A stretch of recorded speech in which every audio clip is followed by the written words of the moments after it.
Three, two, one. Test, test, go. Cut. Yo, what's up, guys? Deluxe Menu here. Just coming in for another new build from me. This time we're actually going to be using the Bloodletter as our main comm and focus around the build. Now, this one I got a really good roll with 2 in Desperate Measures, 2 in Thin Red Line, 1 in, Phalanx Doctrine. But the great part is assault rifle damage and weapon critical damage.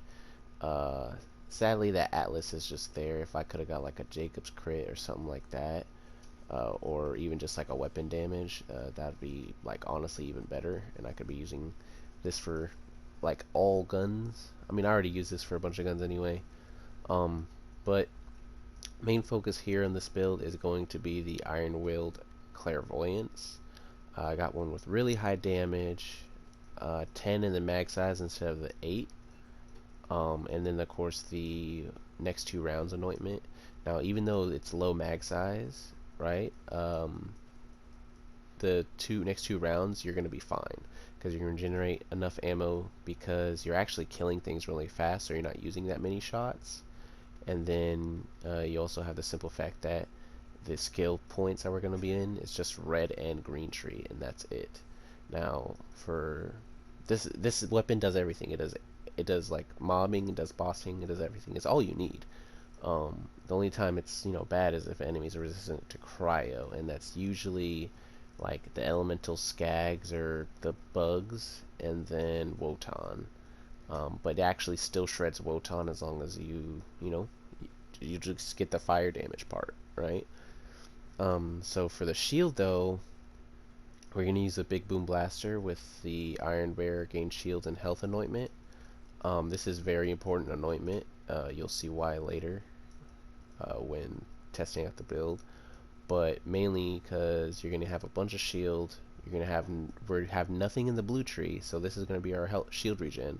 And because it has 7%, 5% more, you're going to get a crap ton. Also, there being 2 points in Thin Red Line helps a lot with getting the max amount of damage in Desperate Measures. But if it had like 3 in Desperate Measures or 2 in Phalanx Doctrine and only 1 in Thin Red Line, that's fine too. It's not a huge loss, right, in the weapon damage, because it's just weapon damage.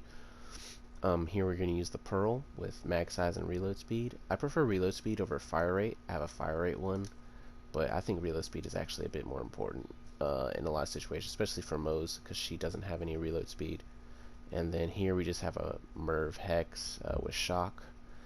We only care about the ASE anointment because we aren't going to be spamming for weapon damage, but because we are using the Big Boom Blaster, you can use the spam for weapon damage one if you don't want to go in and out of bear more than once every 25 seconds, which literally works either way.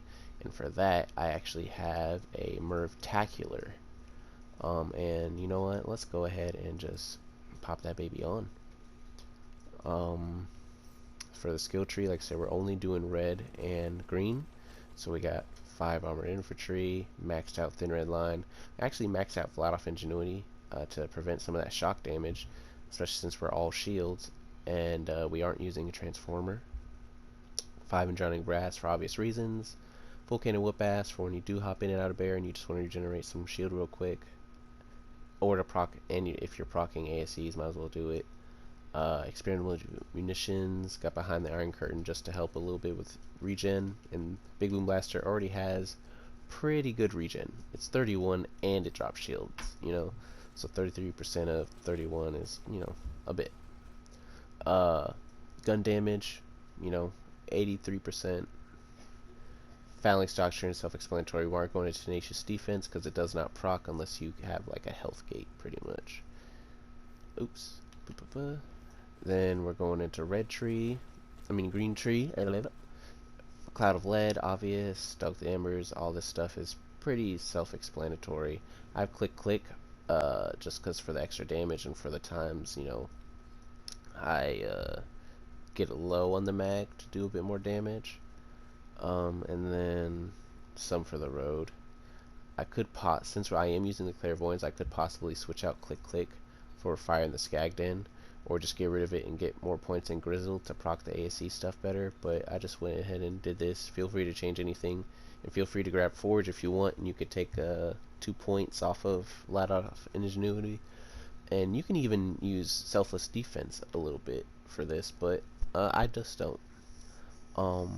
Yeah, just a little side note, I think the Ironwood Clairvoyance is honestly the best AR in the game right now.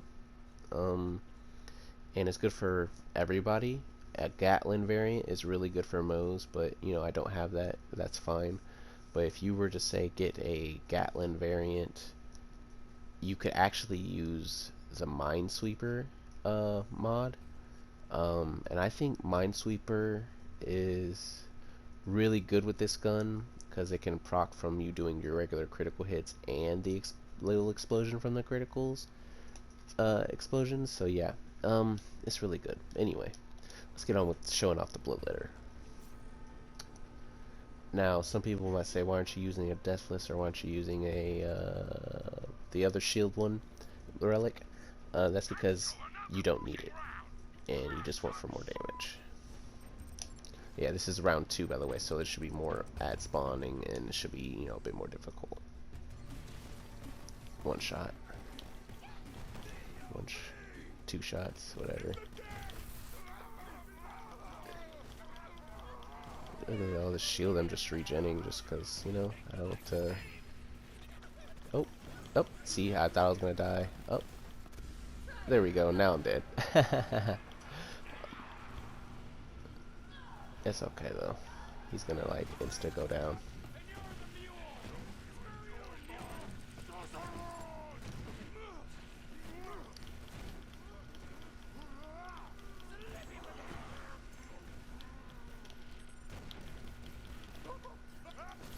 Yeah, once you start getting your shield really high, then it becomes very easy. And that was just like a big cluster of big damage things, you know. A lot of people go down around that situations anyway. Don't pay it no mind. I super missed her. This is why I like a Gatling. Oh my gosh, she really trying to hide. She juked me. Anyway, kill her. Yep, regen some shield. You just hear it proccing all the time. Look at that. It's 60%. Like, look, my shield's all the way up. In a lot of ways, it's like faster than doing the other thing.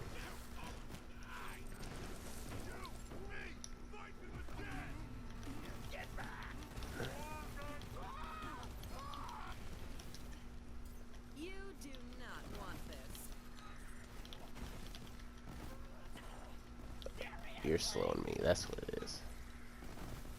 Remember, this gun that actually does really good AoE as well, and obviously does crazy damage. I can just go for him and watch he'll kill like some others probably.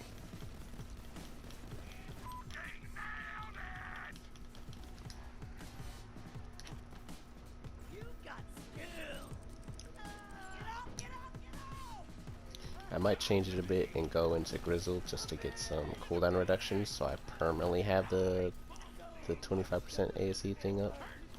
Check out that body count. Come here and give me your ear.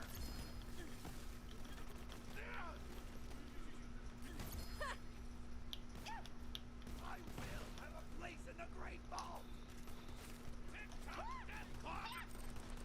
But yeah, as you see, I mean, it's good. It kills bosses, everything. Usually I don't go to a boss to test this out on my moze or anything like that. I think this time I'm actually gonna go to a boss and show y'all that it's, you know, and what better boss to do than Grave Ward, the biggest bitch of all bosses. I don't care about any of this loot.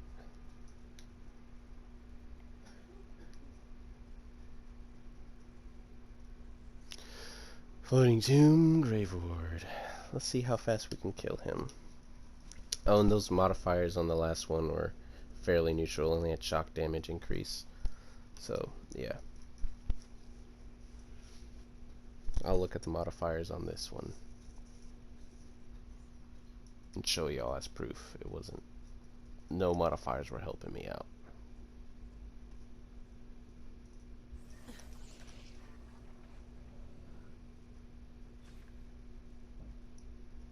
SMG damage and explosions. See, yeah, no modifiers to help me. Just get a little of that.